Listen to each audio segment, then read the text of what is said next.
Aujourd'hui, on va voir une nouvelle leçon qui s'intitule sur la manipulation des structures de données, surtout la structure liste.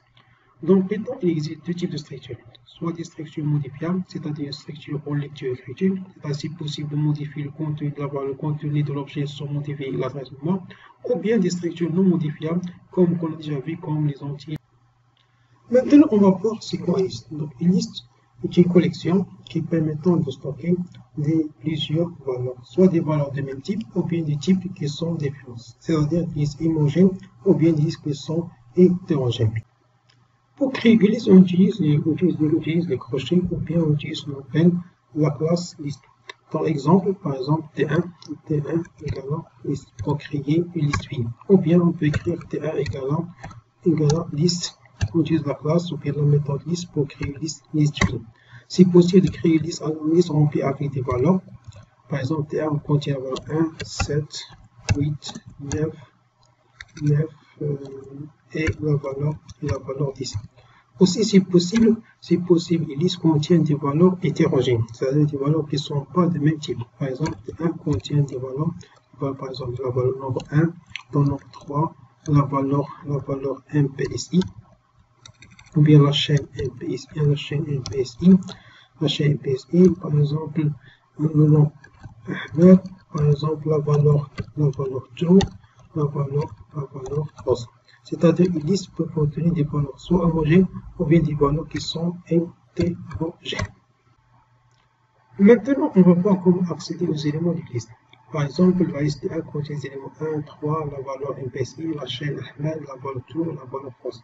Donc, pour récupérer une valeur, on utilise ce qu'on appelle des indices. Dans Python, bien dans les listes, les indices sont allant de 0 et moins 1. Toujours le premier élément ayant la valeur 0, deuxième élément ayant la valeur 1, jusqu'au dernier élément ayant la valeur moins n moins 1. Par exemple, T de 1 de 0 va renvoyer la première valeur qui est 1. T de 1 va renvoyer la deuxième valeur qui est la valeur 3. T de 1 de 2 va renvoyer la troisième valeur qui est la valeur MPSI. Donc, il existe deux types d'indices, soit des indices positifs allant de 0 à n moins 1, ou bien des indices négatifs allant de moins 1 à moins n. Par exemple, T de 1 de moins 1, va renvoyer la dernière valeur qui est la valeur false. T de 1 de moins 2, va renvoyer la valeur true, l'avant-dernière valeur qui est la valeur true. T de 1 de moins 3, va renvoyer la valeur. Donc, dans Python, soit on utilise des indices positifs allant de 0 à n-1, soit on utilise des indices négatifs allant de moins 1. Pour les opérations appliquées ici, on a trois opérations de base. L'opération d'addition qui permettant de concaténer une liste pour avoir une nouvelle liste, ou bien l'opération de duplication qui permet de dupliquer une liste plusieurs fois en multipliant une liste par un nombre entier, ou bien l'opérateur test d'appartenance qui permettant de vérifier la présence d'une valeur à l'intérieur d'une liste. On commence par l'opération de concaténation. Suppose on a deux listes T1 qui contient les valeurs 1, 2, 4, 5 et la valeur 6. Deuxième liste qui contient les valeurs T2 qui contient les valeurs par exemple 7, 8, 9, la valeur 10. Donc pour faire concaténer deux listes pour créer une liste, on utilise l'opérateur plus T1 plus T2 va créer une nouvelle liste qui contient tous les éléments de T1 et T2. Deuxième opérateur, c'est l'opérateur de duplication étoile qui permettant de dupliquer la chaîne plusieurs fois. Par exemple, multiplier T1 par la valeur 4. Dans ce cas, on va dupliquer la liste T1 4 fois. T2 multiplié par exemple 4, dupliquer la liste T2 4 fois. Maintenant, on va utiliser l'opérateur test d'appartenance. C'est un opérateur très important qui permettant de vérifier si un élément est présent au long de la liste. Par exemple, on vérifie par exemple la valeur slash, et la valeur qui est là, par exemple la liste T1. Dans ce cas, on va envoyer la valeur false. Par exemple, on peut utiliser par exemple la valeur 1 qui est présente dans T1, on va envoyer la valeur true. Ou bien on peut utiliser la négation.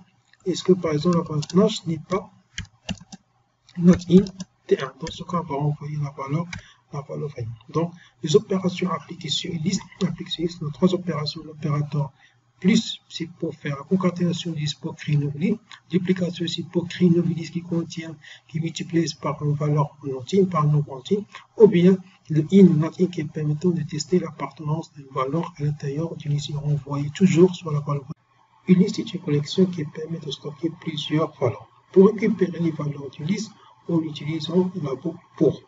Par exemple, for in range, long T1.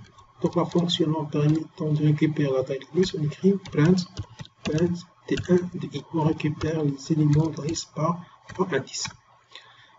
Il y a une autre méthode qui permet de récupérer les valeurs de la liste qu'on accède par valeur for i in T1 print i.